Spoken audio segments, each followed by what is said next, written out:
Je suis née sur une ferme, c'est mes parents qui ont développé l'entreprise. J'ai toujours travaillé en agriculture.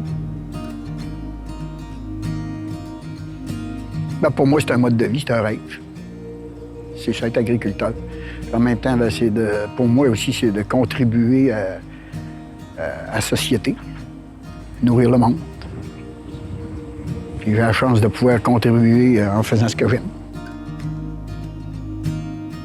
Moi, je suis convaincu que l'agriculture a permis d'occuper le territoire puis de maintenir le territoire en vie. Puis a permis aussi non seulement de l'occuper, mais je dirais de l'entretenir. Puis c'est un beau petit royaume. Mais je suis fier que nous autres, l'agriculture, on a contribué pas mal à ça. Premièrement, l'UPA, c'est l'agriculture, c'est des agriculteurs. C'est une union de producteurs. C'est un syndicat, ça permet de regrouper les gens, ça permet de... Quand les gens ont des revendications à faire, ils sont regroupés. C'est pas compliqué, ça se résume à une phrase bien simple, défendre les droits de nos producteurs. D'ailleurs, l'UPA, c'est là pour ça. C'était pour sortir les problèmes, les situations. Aider aux agriculteurs à passer à travers les crises, aider les agriculteurs aussi quand ça va bien, ça va toujours mal non plus, là. Regrouper les gens, rassembler les gens. Les producteurs se rassemblaient. Ils étaient capables de s'apercevoir finalement qu'il y avait des objectifs communs. Il y a des bonnes discussions à l'interne de cette organisation-là qui fait en sorte qu'on arrive avec une vision commune. Puis la vision commune est porteuse d'avenir parce qu'il y a beaucoup de gens qui y souscrivent. Moi, je pense que l'UPA, c'est un outil extraordinaire pour le monde agricole. La solidarité. Voir ce que les autres font, comment ils font, s'ils font mieux que moi. Quand moi, je suis découragée, bien, il y en a d'autres qui sont optimistes. On a une belle ouverture vis-à-vis de l'UPA, puis je pense que ça va se poursuivre. L'UPA, ce qu'elle m'a apporté au niveau de l'entreprise, je dirais, au niveau du transfert, ils ont des bonnes ressources pour nous aider par le SCF, le service de comptabilité et fiscalité. Ils sont vraiment spécialisés agricoles, eux autres. Plein de petites affaires qu'on savait pas qu'elles existaient pour nous aider, puis que c'est de petit argent, des subventions, autant au niveau des employés agricoles, les subventions générales, là, qu'on a su en profiter. Moi, je pense que l'UPA a permis de stabiliser bien les choses. Ça a été extrêmement structurant. L'UPA, au départ, c'était l'Union des cultivateurs catholiques, l'UCC. C'est un syndicat d'agriculteurs qui s'est mis en place là, au début des années 1920 pour essayer de venir en aide aux producteurs agricoles. Moi, ce que j'ai entendu parler, un des grands dossiers de l'UCC à l'époque, c'était l'électrification rurale. Amener l'électricité dans les rangs, aujourd'hui, on y pense plus, c'est chose normale. En 1972, l'UCC est devenue l'Union des producteurs agricoles, avec la loi des producteurs agricoles qui accréditait une seule organisation au Québec qui s'est appelée l'Union des producteurs agricoles. C'est devenu des syndicats locaux qui regroupaient quelques paroisses. Et en 2012, l'UPA a migré vers les régions économiques. C'est un petit peu ça qui a amené l'UPA à évoluer dans le temps au niveau de ses structures. L'UPA, c'est une grande victoire pour les producteurs. D'avoir réussi à travailler collectivement, c'est ça la victoire. Des grandes victoires, il y en a eu plusieurs. À une époque, il a été identifié que les producteurs agricoles, je dirais dans les années 60, manquaient de formation. Le collectif UPA a fait des pressions pour qu'il y ait des formations de nos producteurs. Puis on a eu, nous autres, dans notre secteur, entre autres, ils appelaient ça l'Université de Saint-Méthode. L'UPA a professionnalisé l'agriculture. Comme j'étais à l'École de la vie, j'appelle ça l'Université de la vie, j'ai eu la chance que l'UPA donne des formations continues.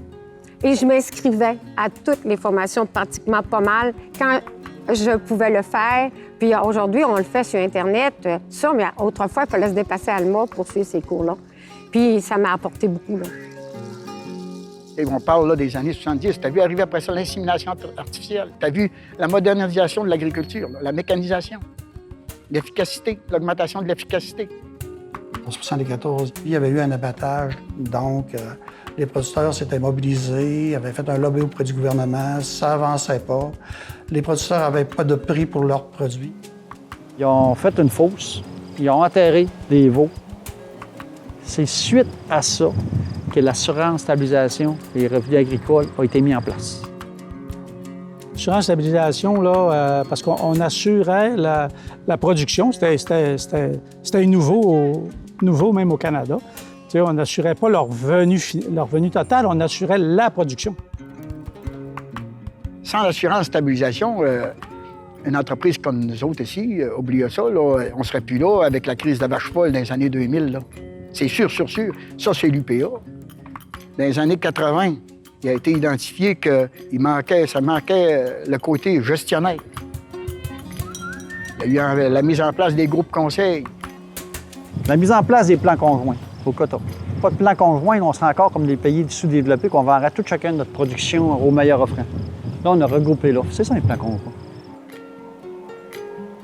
La plus grande chose que l'UPA a apporté à l'agriculture, c'est une juste rémunération pour le travail puis pour le produit. La mise en marché. La loi de la mise en marché des produits agricoles au Québec, je pense, c'est ça qui a maintenu le développement de l'agriculture. C'est ça qui a maintenu la ferme familiale au Québec et dans nos régions. Donc, la loi, c'est ça qui permet aux producteurs, qui donne les pouvoirs aux producteurs de négocier des meilleurs prix pour leurs produits. 1978, amené par le ministre Jean Garon, c'est la loi de protection du territoire agricole. Ça l'a permis de protéger, puis de donner une certaine valeur, puis de sensibiliser l'ensemble de la population à l'importance du territoire agricole. Le déluge en 96, c'est pas rien que les 3 ou 4 fermes de l'abbé qui ont été dans le Saguenay, là, ça va être touché, là, tout le bassin agricole de la Derrière, de Saint-Bruno, la montée des eaux. Il y a des producteurs qui ont été coupés d'électricité. On s'est mobilisé également pour aider les producteurs avec le verglas dans le triangle de la Montérégie. La vache folle, en 2004. Il y a eu des grandes mobilisations également. À l'époque, des fameuses grandes ententes au niveau commercial, le GATT, l'OMC, les accords transpacifiques, les accords bilatéraux, Canada aux États-Unis, Mexique. Ça prenait un levier pour être capable d'aller à Genève, pour aller faire représenter l'idée des producteurs agricoles.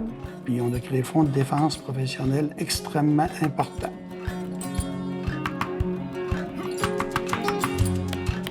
Le soutien psychologique.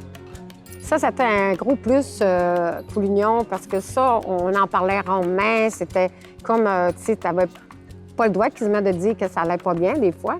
Puis aujourd'hui, ben il y a des personnes reçues, il y a des travailleuses de rang. Ça aussi, c'est un plus.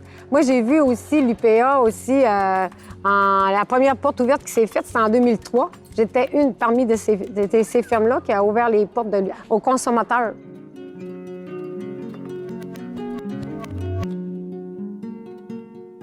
On est une région un petit peu particulière. On est probablement la région qui a réussi à maintenir les infrastructures les plus fortes pour soutenir le développement de l'agriculture. La coopération agricole, la table agroalimentaire, bon. On a été chercher un outil, un levier un centre de transfert technologique, que tout le monde connaît sous le nom d'Agrinova, qui est un levier pour le développement de l'agriculture. Ça, c'est grâce à l'implication des producteurs puis au lobby de l'Union des producteurs agricoles de la Fédération régionale. On est la seule région qui a réussi à maintenir ses infrastructures au niveau de la recherche. Donc, la ferme expérimentale de Normandin, il y a un président là, qui s'est mouillé pas mal là-dedans. Là. À un moment donné, il faut se défendre pour garder nos acquis aussi. Là. Travailler avec la CRE pour mettre en place un fonds de recherche. On a réussi, à l'époque où Benoît Bouchard était vice-premier ministre, de faire investir 11 millions au gouvernement. On se disait, ils vont tellement mettre d'argent qu'ils ne fermeront pas. Puis la ferme expérimentale est encore là. Moi, ce qui m'a poussé à m'impliquer à l'UPA, en premier, c'est une personne qui m'a poussé dedans. Je n'ai pas embarqué dedans pas nécessairement par mon propre gré, mais j'étais consentant. Moi, j'ai toujours préféré pas seulement subir les décisions, mais de pouvoir en faire partie. Fait que quand il y a des décisions qui sont prises, des règlements, bien, je me suis dit, bien, j'ai participé à ça. J'ai défendu les points des agriculteurs au plus que je pouvais, au maximum. Mon objectif, c'est vraiment de défendre la volonté des jeunes de la région, défendre un peu aussi mes intérêts. Puis ça m'apporte aussi... c'est plaisant les challenger au niveau... à chaque année, on fait des rencontres politiques, là, puis j'aime ça, être capable d'influencer les décisions qui vont se prendre dans le futur. À force d'être impliquée, bien, je sais ce qui va se passer. Je vais être capable d'aller chercher là, des idées pour faire progresser ma ferme parce que on est ensemble, on est plusieurs personnes ensemble. Les idées de chacun, bien, ça fait progresser.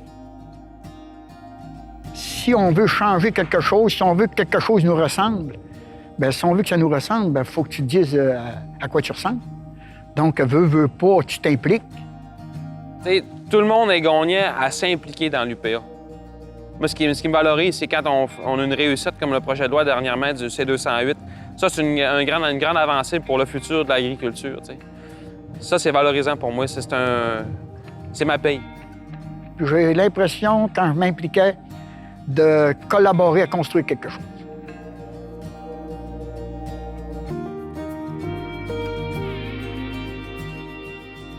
La place des femmes en agriculture est très importante. Je trouve que c'est diminuer le rôle de la femme de penser que les femmes commencent à prendre leur place en agriculture. Moi, je sais que ma mère, chez nous, la comptabilité, c'est elle qui faisait. C'était la famille, c'était une histoire de famille, c'est vrai. Elle avait des responsabilités que mon père n'était pas capable de prendre. Elle était cuisinière, elle était infirmière, éducatrice, gestionnaire, comptable. Puis, souvent, elle s'impliquait dans le travail sur la ferme en plus, physiquement. Quelqu'un qui a tous ces qualificatifs-là, aujourd'hui, regardez le salaire qu'il gagnerait. Oui, c'était sous-estimé, mais moi, je pense qu'elle avait sa place pour jouer un rôle extraordinaire. Mais si on parle de gestion, de décision, de vision, d'orientation de toutes les fermes, c'est comme dans n'importe quel métier, des rôles différents, mais des rôles complémentaires. Et moi, je suis convaincu que dans l'ensemble de l'agriculture, la femme a toujours eu sa place. Je pense que c'est à la même place qu'un homme, tout simplement. Là. Je veux dire, oui, on est des femmes, il y en a peut-être moins, mais on a autant notre place parce que nos idées sont différentes, on pense différemment des hommes, mais c'est aussi bon. Donc, le fait que c'est une femme, souvent, même c'est une force. Je pense que le mélange agriculteur-agricultrice, le mélange des deux, ça fait sortir le meilleur qu'il peut y avoir sur les entreprises de tout le monde. Peut-être qu'au sein même de l'UPA, au sein même des organisations, le rôle évolue. OK? Ils ont le mot à dire. Puis ça fait changer, puis c'est correct, c'est vraiment correct parce que ça, encore, je vous disais tantôt, la vision, on porte une vision, on développe une vision commune, puis que les femmes aient une tribune, puis qu'ils fassent valoir le point de vue, fait en sorte que la vision s'ajuste. Pour avoir été sur le conseil d'administration aussi du CLD et Domaine du Roi pendant quelques années avec des hommes, aujourd'hui, les femmes se sentent un peu plus impliquées puis un peu plus écoutées. Je dis pas que les hommes n'écoutaient pas, là, mais les hommes et les femmes, c'est différent. Là. Puis je pense que ça, c'est une belle victoire pour nous autres aussi, les femmes en agriculture. Là. Au début, là, quand j'ai commencé, parce que moi, je venais du milieu de la haute couture, c'était un peu différent de l'agriculture. En ayant marié un agriculteur, je suis devenue une agricultrice, mais je connaissais pas mes voisines, je connaissais pas d'autres agricultrices. Et quand j'allais dans les réunions de l'UPA, il y avait très peu de femmes. Fait que j'ai commencé à y aller un petit peu, puis là, j'ai connu une femme, 2 femmes, 3 femmes, 4 femmes. Et là, on a décidé de faire un comité des femmes en agriculture. Et de là est devenu un syndicat qui a fait partie d'une fédération. Puis c'est là que j'ai vu qu'il y avait des femmes qui avaient les mêmes problématiques que moi, avec le fait d'être solidaires ensemble, de parler des mêmes choses. C'est les femmes qui m'ont montré, qui m'ont dit des choses. Puis j'ai tellement appris. Et ce qui était plaisant, c'est qu'on disait ça autour d'un café, très simplement. Fait que je pense que l'évolution s'est faite. Puis moi, je gratifie ça, puis je me dis, encore aujourd'hui, ça a sa place. Maintenant, les barrières sont ouvertes. Donc, quelqu'un qui veut, ma mère disait toujours, quand on veut, on peut. On le fera pas comme tout le monde, on va le faire comme soi. La relève pour eux autres, c'est important. Ce qui était plaisant avec les agricultrices, c'est que c'est des gens de la base. Là, Il faut connaître notre milieu. Tu sais, ils descendaient jusque-là. Parce que nous autres, les gars, on était plus dans le syndicalisme, dans la revendication. Les filles, les autres, sont plus dans « faut connaître notre milieu, faut penser à notre relève tout le temps. Malgré les gars, ils pensent aussi. Mais eux autres, là, c'était plus, je dirais, familial.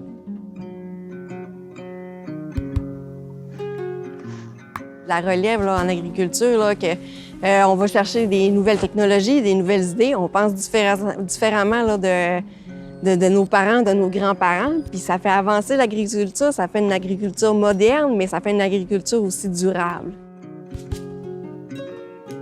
Puis la Fédération du l'UPA de Saint-Saint-Jean est la seule qui a une fondation pour aider la relève agricole.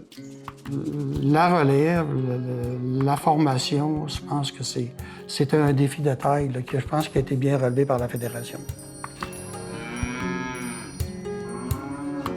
Faire partie du l'UPA, c'est être l'acteur du changement, c'est faire partie de ces décisions-là. On décide ce qu'est l'avenir un peu avec l'UPA, on décide ce qu'est l'avenir de l'agriculture. Ce qui fait qu'on est bien là, dans l'UPA, c'est qu'on est présent. Des fois, c'est parce qu'ils ne sont pas présents. Peut-être par manque de temps, ils ont toutes les raisons. Mais moi, j'ai vu que quand j'étais présente, j'ai vu l'UPA d'un autre jour. On a une belle relève agricole, très belle. Je dis toujours aux jeunes, aime la vie. Aime la vie, puis trouve un sens à ta vie. Puis tu vas trouver ce que tu aimes. Ça, ce sens-là, moi, je l'ai trouvé à 12 ans. Et puis, j'ai ressenti une grande joie que je ressens encore aujourd'hui. Alors, c'est une des choses que je dis souvent aux jeunes. Prends-toi en main, puis fonce. Moi, chez nous, notre mission sur notre ferme, c'est de transmettre l'agriculture aux générations de demain. Bien, moi, ma priorité, c'est ça. Puis je pense que l'UPA, c'est ça aussi, transmettre l'agriculture aux générations de demain. De faire avec ce qu'ils ont, puis de faire selon leur volonté. Pas comme nous, on a fait, mais comme eux veulent le faire. Mais d'être présent, autant féminine que masculine. D'avoir le petit déclic, la petite passion, parce que l'agriculture, il faudra toujours qu'elle soit présente. L'avenir de l'agriculture, tout le monde va toujours manger. Puis aujourd'hui, les communications, c'est pas la même chose. Dans le temps, c'était extrêmement important, vous dites à l'UPA, tout ça. Il va falloir aussi que nos organisations s'ajustent. C'est sûr qu'il y a tout le temps des petits moments difficiles, mais je vois ça positif. Là. Il y a des beaux développements. On voit que les producteurs qui sont là, productrices qui sont là, on est impliqués. On a beaucoup de vouloir. Puis je pense que dans le futur, là, on va voir quelque chose de beau. Il ne faut jamais oublier que mondialement, on n'est pas tout seul sur la planète. Il se passe d'autres choses ailleurs. Il y a des réalités sociales, économiques qui arrivent qu'il faut tenir compte. L'avenir, c'est de se coller aux consommateurs.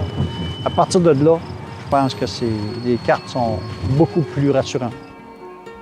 Les consommateurs, maintenant, sont plus tournés vers l'achat local, l'achat de proximité. Ils veulent savoir d'où viennent les aliments. Ils veulent savoir où ça a été produit, comment ça a été produit, puis par qui ça a été produit. Il va falloir que l'agriculture s'ajuste. Mais elle va s'ajuster. C'est un plus, c'est pas un moins. C'est un gros plus, d'après moi, ça. Cette sensibilisation-là des gens envers ce qu'ils mangent, envers aussi le producteur, envers la vie, quoi. Et le respect de la terre, le respect de l'environnement. Là où ce que je pense qu'on peut influencer, on va avoir un rôle différent à jouer en agriculture, c'est de bien informer les gens de ce qu'on fait, de les sensibiliser à ce qu'on fait, puis comment on le fait. Ça, pour éviter la radicalisation aussi.